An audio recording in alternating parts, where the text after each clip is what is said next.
I don't need security, especially not one that looks like he just walked out of a surplus store. Her voice was cold, clipped, and dismissive as she strode past him without a second glance. The boardroom fell silent for a heartbeat, stunned by how openly she said it. She was everything the media said: brilliant, commanding, stunning, in a tight red silk blouse and heels that clicked like gunshots down the marble floor.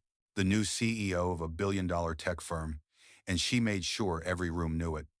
But the man standing at the door said nothing. He didn't flinch, didn't even blink. Just adjusted his stance slightly, one hand resting near his belt. His uniform wasn't flashy, no suit, no fancy badge, just a clean, seal-issued duty shirt and boots worn from use, not style.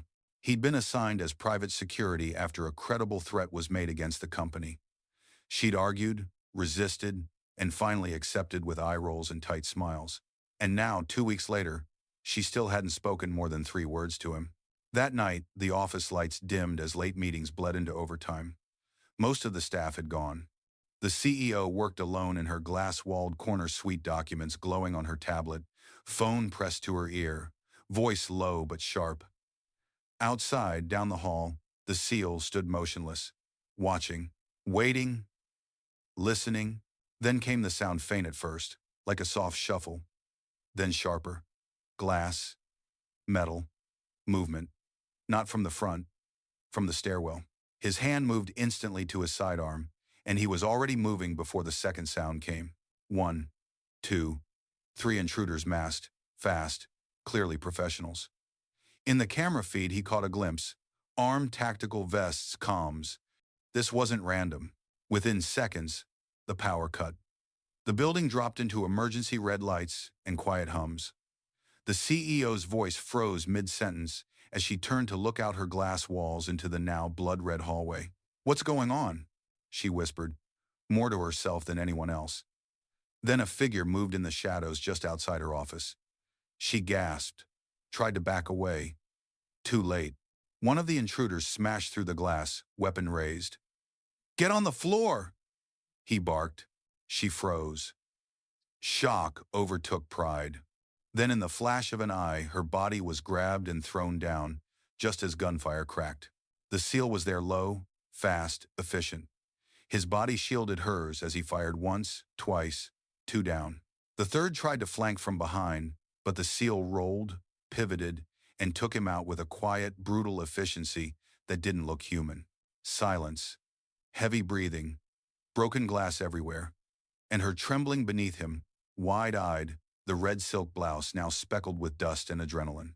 He stood, hand outstretched, to help her up. She took it without hesitation this time. No words yet, just shock.